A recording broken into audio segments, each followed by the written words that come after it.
Mirada Económica. Hola, hola, ¿cómo les va? Mirada Económica en el aire, media hora dedicada en exclusiva a la revisión de la información económica a través de la pantalla de su canal de noticias, canal 24 horas. Tenemos harta noticia en la economía, discusión respecto al salario mínimo que se va zanjando, que se comienza a discutir también en el Congreso, también cifras de empleo que tuvimos durante la semana, pero vamos a comenzar con información que tiene que ver con la venta de casas y departamentos, el rubro hipotecario, ese sueño de la casa propia que se hace lejano, lamentablemente. Vamos con las gráficas para explicarles un poco los datos que hemos conocido durante la semana. Aquí es bien decidor este estudio publicado por toktok.com. ¿Qué es lo que dice? Y ahí lo dice la pregunta en la gráfica. ¿Cuántos hogares hoy día cumplen las condiciones para acceder a un crédito hipotecario? Hace 7 años, el año 2018, esta cifra llegaba al 29%. En matemáticas simples, prácticamente 1 de cada 3 hogares clasificaba, entre comillas, para un crédito hipotecario. Esa cifra en 7 años ha caído un 17%, una caída dramática. Lo vemos en la siguiente estación también. A ver, ¿qué sueldo mínimo requiere una familia hoy día, un hogar, una persona, para acceder a un crédito hipotecario? Hace 5 años ese sueldo llegaba a 1.120.000 pesos, el mínimo para acceder, para poder postular un crédito hipotecario. Hoy día esa cifra sube casi 600.000 pesos a 1.760.000.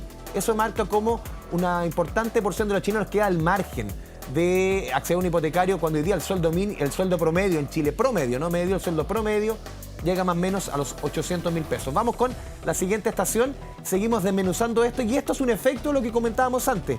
El perfil de quien arrienda hoy. Hace 5 años, el 2020, el promedio de quienes arrendaban tenían 35 años. Hoy día, 46 años. Ese sueño de la casa propia para muchos se hace imposible o para otros definitivamente se posterga y tienen que ir a arrendar. También una proyección que hace toktok.com y lo vemos en la gráfica, el 45% el año 2055 de quienes viven en la región metropolitana van a ser arrendatarios. Esto lo cruzamos también con cifras y lo vemos en la siguiente gráfica que publicó la Cámara Chilena de la Construcción. Las ventas de casas y departamentos el primer trimestre de este año a nivel país. 4.897 unidades, una caída de 10,5% respecto al trimestre anterior, octubre-diciembre. El stock hoy día para vender llega a las 68.000 viviendas. ¿Cuánto nos podríamos demorar en, entre comillas, deshacernos de este stock? Lo vemos en la última gráfica que hemos preparado. A ver, en 42 meses recién se necesitarían estos 42 meses, casi 4 años, para vender todo el stock de casas y departamentos que tenemos en nuestro país. En los últimos 15 años solamente 3 veces hemos superado este promedio de los 40 meses. En el caso de los departamentos, 45 meses. En el caso de las casas, 24 meses. Esto bien refleja lo que está sucediendo en el rubro hipotecario y también en la venta de casas y departamentos. Vamos a cambiar completamente de tema. Si usted ha ido, por ejemplo, a un restaurante, habrá notado que en la mesa suelen poner, por ejemplo, pan, pebre o algo de ese estilo, aunque nadie los obliga a hacerlo. En el futuro sí podrían verse obligados, pero a incluir también un vaso de agua. Es lo que quiere un grupo de parlamentarios que para combatir la obesidad persigue calmar la ansiedad a través de la ley del vaso de agua. Una idea que genera controversia en el gremio. Dos hermanas comparten en un restaurante capitalino. ¿Tú compraste una botellita? Yo compré la botellita. Que no la hubieses comprado si hubiese estado el vaso de agua puesto en la mesa. Efectivamente, en otras partes del mundo el agua es lo primero que aparece cuando llega uno a un restaurante. Yo estoy acostumbrada a eso porque vivo un poco en Francia y ahí es normal. Y ella no es la única con esa idea. Un grupo de parlamentarios impulsa la ley del vaso de agua, que busca exigir a los establecimientos de venta de alimentos entregar agua potable a sus clientes de manera completamente gratuita. Los expertos nos dicen que en Chile debiera ser una norma para que siempre el agua, antes de alimentarse, ayude a calmar la ansiedad, porque nosotros comemos porciones muy grandes y lo comemos con mucha voracidad. Es por eso que es muy importante este proyecto de ley para poder entregar, sin que el cliente lo tenga que pedir, un vaso de agua a toda persona que se siente en un restaurante. Pero el gremio de los locales gastronómicos discrepa. Si aquí llegan 300 personas, vamos a estar obligados a tener 300 o más vasos, ¿no es cierto?, más las jarras, esto hay que lavarlo, tiene un costo. Y agregan que la pérdida de agua puede ser aún más importante. Esto nos va a hacer botar millones de litros de agua cuando la gente no se la tome. Pero el proyecto busca asegurar el vaso de agua en la mesa, ya que Chile tiene varios casos como este. ¿Cuánta agua tomas al día? ¿Lo has calculado? Puede ser, a ver, 1 o 2 vasos, con suerte. Eso es muy poco. Sí. ¿Te sientes orgulloso? No, para nada. La Organización Mundial de la Salud recomienda beber entre 6 y 8 vasos de agua al día, esto es entre 1,5 y 2 litros. Pero en Chile, 7 de cada 10 personas bebe menos y eso es preocupante. Y tratar en el fondo de que este líquido no contenga ni azúcar, ni contenga tampoco cafeína. A mi papá es fanático del agua, de la llave. ¿Y nunca lo seguí? No me gusta, encuentro fome. ¿Tú le has dicho, papá, eres fome? Sí.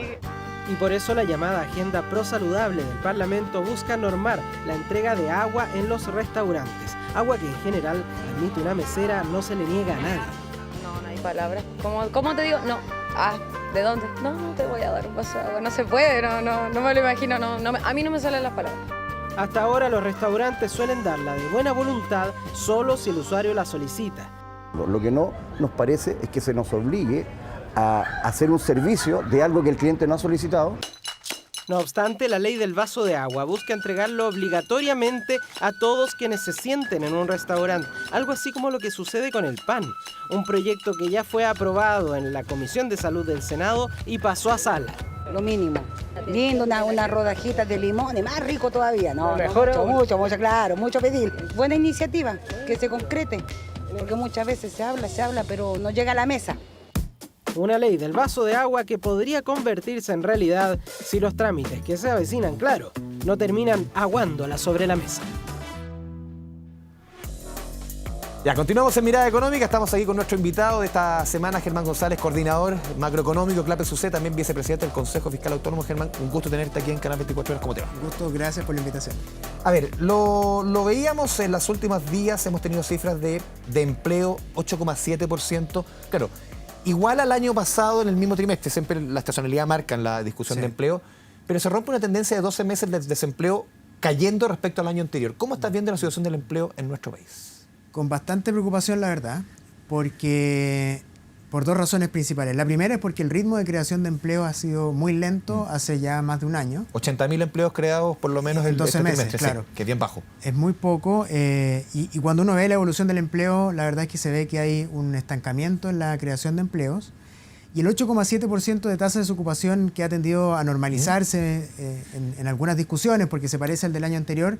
Yo creo que hay que tenerlo en perspectiva y recordar que pre-pandemia y pre-estallido la tasa de desocupación en Chile era inferior a 7%. ¿Tendríamos que acostumbrarnos, Germán, a un desempleo sobre el 8%? Porque yo recuerdo, incluso durante la pandemia, alguna vez se lo escuché incluso siendo ministro de Hacienda, Ignacio Briones. Él dijo, a ver, aquí hay un cambio en el ámbito laboral que va a hacer que mucha gente, que el desempleo estructural suba un poquito. Yo tengo la impresión de que hay elementos que permiten pensar que hay un cambio estructural efectivamente en el mercado laboral. Tienen que ver principalmente con cambios regulatorios que han ocurrido en el último tiempo, que tenemos que ir evaluando y analizando con más detalle, por supuesto, pero el aumento del salario mínimo que ha habido, la reducción de la jornada laboral, incluso la propia reforma de pensiones, que tiene elementos muy positivos. Que es muy necesaria, pero afecta al costo laboral. Eso lo reconoció el gobierno, incluso hizo sus estimaciones.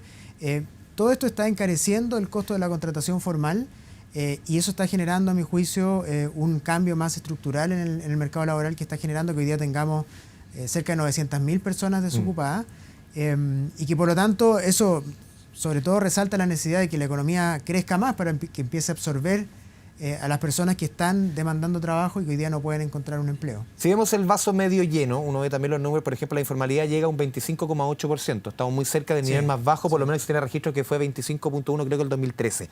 Una buena noticia. Pero también conversamos con expertos de la Diego Portal y decían, pero ojo con el subempleo. Se genera empleo formal, pero es subempleo. Personas que trabajan menos horas de las que quisieran y con una calificación menor. ¿Cómo estás viendo esos dos factores, ese cari sello? Sí. Bueno, efectivamente ha habido una reducción de la informalidad laboral, eso es correcto, eso es lo que muestran las cifras, pero yo creo que todavía hay mucho trabajo por hacer en materia de informalidad porque, por ejemplo, si nos comparamos con los países de la OCDE, la informalidad es prácticamente la mitad de lo que tenemos acá. Claro, si nos comparamos con los países del barrio, que tienen el doble. Estamos mucho mejor, efectivamente. Con el barrio estamos mucho mejor, pero yo creo que podemos mirar más hacia la OCDE en esta dimensión y todavía efectivamente tenemos espacio para mejorar. Y también estamos viendo esas señales, digamos, indirectas de deterioro de la calidad del empleo, que es como tú bien dices, el subempleo, que hay personas que en el fondo podrían trabajar más horas y no pueden, o podrían trabajar en lo que estudiaron y muchas veces no tienen la posibilidad de hacerlo. Entonces, pero yo diría que, digamos, uno puede hacer un microanálisis mucho más profundo, pero esta tasa de desocupación del 8,7% creo que es bien evidente de un cambio, como decíamos, que puede ser más bien estructural en el mercado laboral y del cual hay que hacerse cargo, y creo que ahí el crecimiento económico es algo que puede ayudar, pero para eso necesitamos crecer más que el 2% al que estamos creciendo. Germán, a ver, relacionado con esto, tú lo mencionabas al pasar, tenemos y ya hemos visto este acuerdo entre el gobierno y la CUT por sueldo mínimo. Tiene que pasar esto al Congreso. Sí. Claro, la diferencia es bien importante respecto a lo que pedía la CUT, que pedía 578 en este reajuste, se llega a 529, hoy día está en 510. Relacionado justamente con lo anterior, con el momento del empleo, ¿cómo ves este acuerdo que, insisto, tiene que todavía ser zanjado por el Parlamento? Bueno, anualmente uno ve estas dos posiciones, ¿cierto? La CUT normal que pide, ¿cierto?, un reajuste mucho mayor y que al final se termine con un punto intermedio. Yo quiero solo recordar que los reajustes que ha habido en los últimos años han sido bien importantes en términos reales, más de 20% de crecimiento de los salarios reales. A eso me refería cuando decía que ese es un factor que está encareciendo el costo de la mano de obra, y veo este nuevo acuerdo como un acuerdo más moderado, que lo que trata de hacer es principalmente mantener el valor real, el poder adquisitivo del salario mínimo, con un reajuste que es, dependiendo de cómo uno lo mida, más o menos acorde con el aumento de la inflación. Y también, como dijo el ministro, esto permite que el valor real del dinero del salario mínimo se mantenga hasta el próximo reajuste que ocurre en mayo del próximo año. Entonces, yo pienso que es un ajuste relativamente moderado, que digamos que no debiera generar presiones muy significativas sobre el mercado laboral, pero creo que es bien importante tener en cuenta el contexto económico en el que estamos, y esto puede hoy día no parecer mucho, pero también hay que tener en cuenta que hay una situación internacional muy compleja, y que si las cosas se enredan más, especialmente en el ámbito internacional, este tipo de alzas pueden generar alguna presión sobre las empresas, principalmente de las pymes. Esta discusión es bien ingrata porque, por otro lado, tenemos personas, ¿verdad?, que ganan este salario mínimo y que sabemos que 500.000 o 530.000 pesos es un sueldo insuficiente. Hoy día con el costo de la vida es imposible. Por supuesto, y por eso esto tiene que ser complementado con otras políticas públicas, otras políticas sociales, especialmente para los hogares de menores ingresos y con más empleo, que es la discusión que al final permite que en un hogar, por ejemplo, haya 2 o 3 personas que tengan un trabajo. ¿Y cómo veías la propuesta original de la CUT de llegar a 578 y sobre todo este concepto que se ha instalado del salario vital, que incluso se pretende llegar, o por lo menos la idea de la Central Unitaria de Trabajadores, por lo menos en su propuesta, llegar de aquí al 2030 a cercano al 1.000.000 de pesos? Bueno, yo pienso que hay algunos números que parecen exagerados, digamos, en el contexto nacional. Yo pensaba sobre la discusión del 1.000.000 de pesos y los profesionales que terminan una carrera universitaria, que muchos de ellos parten ganando menos de 1.000.000 de pesos. Cuando tenemos la discusión del salario mínimo, es una discusión de un salario para trabajadores que tienen bajo nivel de calificación principalmente. Entonces empieza a generar eso, distorsiones en el mercado laboral que no son deseables.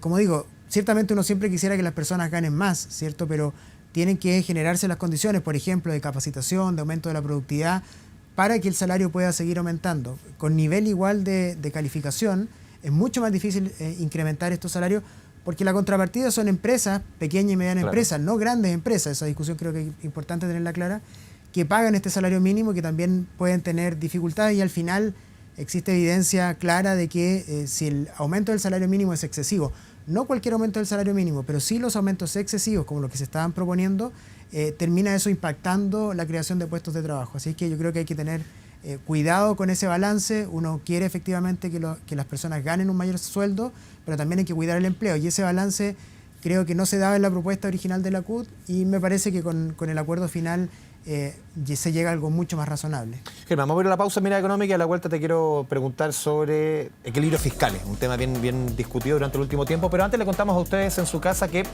tu negocio se la juega todos los días Celeri también. Tu pasarela de pagos diseñada para cobrar fácil desde tu primera venta hasta miles al día. Nosotros cobramos por ti. Súmate a Celeri.com, la pasarela de pagos para negocios que quieren llegar lejos. Súmate en Celeri.com y crece sin límites. Pausa y volvemos.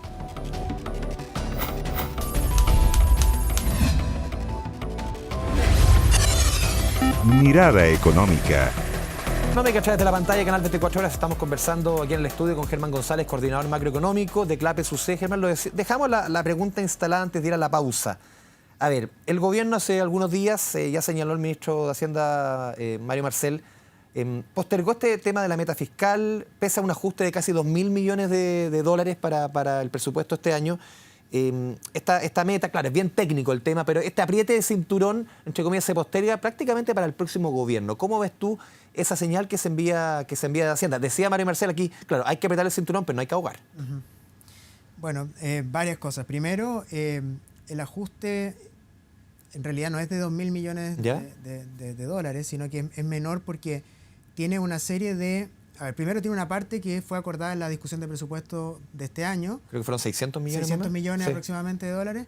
Eso ya está incluido en esa cifra. Después hay un compromiso adicional por otros 500, 600 millones de dólares. Y luego hay del orden de 800, 900 millones de dólares que depende de una serie de proyectos de ley que están en el Congreso o que van a entrar al Congreso y que por lo tanto hay dudas razonables de que eso se vaya... O sea, solamente si esos proyectos prosperan, se llegaría a esa meta que por lo menos el número que anunció Marcel. Exacto, que es el 1,6 de déficit estructural, si no vamos a terminar con algo más cercano a 2% del PIB de déficit estructural. Ahora, el punto acá es el siguiente. Nosotros, el país lleva muchos años de déficit fiscales persistentes. El punto de inflexión, a mi juicio, está en la crisis financiera global. Hasta 2008. 2008 y 2009 tuvimos una cláusula de escape de facto que llevó a gastar más para enfrentar la crisis, a usar parte del Fondo de Estabilización Económica y Social. Y de ahí en adelante, que han pasado muchos años, al país le ha costado retomar los equilibrios fiscales, básicamente. Hemos tenido un aumento de la deuda pública muy significativa y el año 2022 este gobierno hizo un ajuste fiscal muy significativo, muy importante, pero de ahí en adelante hemos tenido... vamos a tener finalmente 3 años de incumplimiento de las metas fiscales y déficit que son mayores a los previstos y por lo tanto gasto público mayor a la capacidad que tiene el país para generar ingresos. El problema de eso es que por un lado se va perdiendo credibilidad en la regla fiscal. La regla parte del año 2001 cumpliéndose sucesivamente. Nicolás Aguirre, Ricardo Lago. Sí, tal cual en ese gobierno. Y partió con una meta de superávit que se cumplía, tuvimos el superciclo del cobre que hizo más fácil cumplir la meta, pero post-crisis financiera global ha sido más difícil y lo que está ocurriendo ahora es que, tal como tú dices, el ajuste fiscal que sabemos que es necesario hacer para estabilizar la deuda pública se posterga en gran parte para la próxima administración y eso especialmente en un escenario internacional movido, ¿cierto?, agitado, no es lo deseable porque no sabemos si es que vamos a necesitar hacer un impulso fiscal más adelante este año. Sí, Germán, en ese uno escucha, claro, muchos argumentos en pro y en contra de lo que ha presentado el gobierno. Y un argumento que se repite dice, por ejemplo, tú cruzas la cordillera, hoy día Chile tiene una deuda más o menos 40% del PIB. Sí. Claro, Argentina te dicen 80, Estados Unidos 120. Chile todavía tiene espacio. ¿Cómo ese argumento tiene validez a tu juicio? Tiene espacio Chile, pero también hay que cuidar de no llegar a esos niveles. ¿Cómo lo ves? A ver, efectivamente Chile hoy día tiene una deuda pública que es baja en comparación internacional. Es baja, dentro de las más bajas de América Latina. Perú tiene menos deuda que Chile. Y también es baja si uno la compara con países de la OCDE. Es un hecho objetivo. Lo que preocupa es la dinámica de la deuda de Chile. Que el año 2007, que no es hace mucho tiempo atrás... ¿Era 4, 5? ¿Cuánto era? 4% del PIB. Y hoy día tenemos 42% del PIB. O sea, 10 veces se ha más. multiplicado por 10. Y a veces, bueno, uno dice, pero es baja en comparación internacional, es verdad. Pero hoy día pagamos 4.000 millones de dólares al año en intereses por esa deuda. O sea, esa deuda no es gratis. O sea, la trayectoria es la que te preocupa a ti. Preocupa la trayectoria y preocupa también que la situación fiscal de Chile era un activo que nos permitía con mucha más claridad en el pasado soslayar algunas debilidades que tenemos, que somos un país pequeño, dependiente del cobre, con un bajo PIB per cápita, y teníamos una fortaleza fiscal muy llamativa que nos hacía tener una clasificación de riesgo muy, muy superior al resto de los pares. Y cuando uno advierte sobre la dinámica de la deuda, lo que preocupa es que esto siga hacia adelante y que no se detenga, porque así como tenemos los ejemplos que mencionamos de otros países de la región, el caso de Colombia, por ejemplo, hace pocos años atrás, con 60% del PIB de deuda, perdió el grado de inversión. Y eso significa que la deuda de ese país deja de ser elegible por parte de los inversionistas, que sube el costo de financiamiento, y lo que queremos evitar es llegar allá. Claro. Al final es como una casa que esté muy endeudada, tú vas al mercado financiero y te van a cobrar mucho más. Exactamente. Hoy día esa no es la situación. Sí. Hoy día esa no es la situación. Estamos todavía con espacio, ¿verdad? Pero cuando hablamos de que el nivel prudente de deuda es 45% del PIB, es porque queremos dejar un espacio ante la eventualidad que venga un shock negativo, porque sabemos que en el pasado, cuando hubo una crisis externa, o la pandemia, o la crisis financiera global, el país tuvo que endeudarse, tuvo que usar parte del Fondo de Estabilización Económica y Social, y dicho sea de paso, ahí en el FES hoy día tenemos solo 3.600 millones de dólares. ¿Y en su minuto hubo cuánto en el mejor momento? En el mejor momento, 20.000 millones de dólares. O sea, queda un séptimo. Y en cada una de las crisis ocupamos del orden de 10.000 millones. En la crisis financiera global se usaron 10.000, en la pandemia, estallido, se usaron más de 10.000 millones de dólares. O sea, hoy día no es que la situación fiscal sea frágil, pero es menos fuerte de la que fue en el pasado. Germán, en este mismo contexto, claro, estamos hablando de egresos e ingresos fiscales. ¿Cómo ves la decisión de la autoridad de definitivamente posponer? No hay agua en la piscina. La discusión de la reforma tributaria, decía el ministro Marcel, lo ha dicho varias veces, que aquí el tema internacional que está marcando la pauta y ahí está la preocupación. Sí. ¿Cómo ves tú esa decisión definitivamente de dejar en pausa? O quizás, claro, queda un año de gobierno, quizás no va a ver la luz una eventual cambio tributario.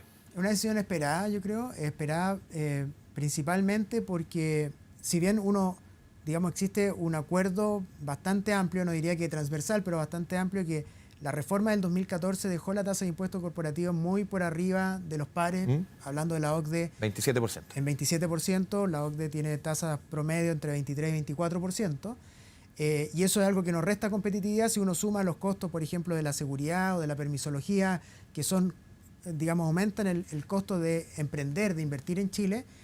Una alternativa razonable, a mi juicio, era avanzar en la reducción de la tasa de impuesto corporativo. El gobierno de Piñera II también lo intentó, pero a los pocos meses de partir el gobierno también tuvo que frenar ese intento. Y hoy día yo diría que la discusión, más que en bajar o no la tasa de impuesto corporativo, estaba en cómo compensar el efecto recaudatorio de una menor tasa de impuesto corporativo, precisamente por la discusión fiscal que tenemos, porque tenemos déficit fiscal, este aumento de la deuda pública, una situación fiscal estrecha. Entonces, responsablemente no se podía bajar la tasa de impuesto corporativo sin tener una fuente de recaudación alternativa. El mayor crecimiento económico ayuda, pero la discusión estaba si es que se subían los impuestos a las personas o los impuestos a los dividendos, y en un año electoral tener esa discusión era sumamente difícil. Germán, y en la discusión política incluso creo que la candidata Matei ha propuesto bajar a un 18% el impuesto corporativo. Ese tipo de ideas en este contexto, ¿tú lo ves posible? Claro, tú dices, pero hay que compensar en el fondo, porque está en un momento de gasto fiscal que no es llegar y dejar de gastar porque está apretada la situación. ¿Es viable? Porque claro, uno puede decir, ya, crecemos más, pero las medidas para crecer se demora un tiempo. Sí. A ver, bueno, va a depender, por supuesto, mucho del contexto. Primero, es una propuesta, la que tú mencionas, una que se propone a 10 años plazo. ¿Ya? Es decir, no es una baja... No de una sola vez. No es una baja inmediata, y por lo tanto, yo pensaría que una propuesta de ese tipo tiene que tener gatillos, en la medida que, por ejemplo, ya sea el crecimiento económico, otras medidas tributarias o medidas de eficiencia del gasto permiten compensar los efectos recaudatorios de la baja del impuesto corporativo, bueno, se puede avanzar en esa dirección. Pero si no hay ganancias de eficiencia en la economía, no hay mayor crecimiento económico, productividad, o no hay otras fuentes de ingresos, bueno, no sería recomendable avanzar en esa dirección. Yo creo que como mirada, ¿cierto?, de largo plazo, tiene sentido que Chile avance hacia tener una menor tasa de impuesto corporativo, pero hay que hacerlo de manera responsable. Por último, Germán, se nos va el tiempo. ¿Cómo ves el último año de gobierno del presidente Boric? ¿Cómo has visto el andar en materia económica, incluso la gestión de Mario Marcel? Uno ve el concepto de crecimiento está definitivamente instalado, quizás no era prioridad al principio. ¿Cómo has visto este tránsito y lo que queda? Sí. No, yo creo que efectivamente ha habido cambios positivos, al menos en el relato del gobierno y de la autoridad económica. Hay un proyecto para reducir los permisos sectoriales que está en el Congreso, que ojalá avance, porque eso es algo que ayuda a facilitar, ¿verdad?, la burocracia para materializar proyectos de inversión. Conversábamos sobre este proyecto tributario que se detiene, ¿cierto?, por realismo político. Y la economía, fíjate que terminó muy bien el año 2024, creciendo 2,6%. El año también partió con buenas cifras, hay buenos indicadores en el comercio, algunos datos positivos por el lado de la minería, pero el gran nubarrón que se está enfrentando el gobierno es la guerra comercial. Y eso yo creo que impone un desafío muy grande, que a mi juicio hasta ahora se ha estado abordando bien por parte del gobierno, convocando a todos los sectores. Este es un desafío país que tenemos y creo que el enfoque que se está dando desde el Ministerio de Hacienda es positivo. Esa es la principal preocupación a tu juicio, el tema internacional. Desde el punto de vista económico, sin duda, yo creo que es la principal preocupación.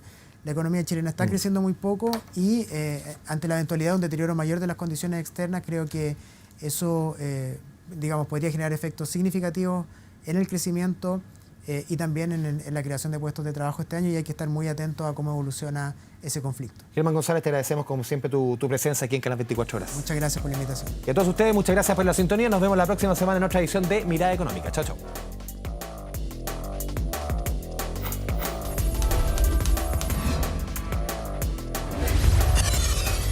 Mirada Económica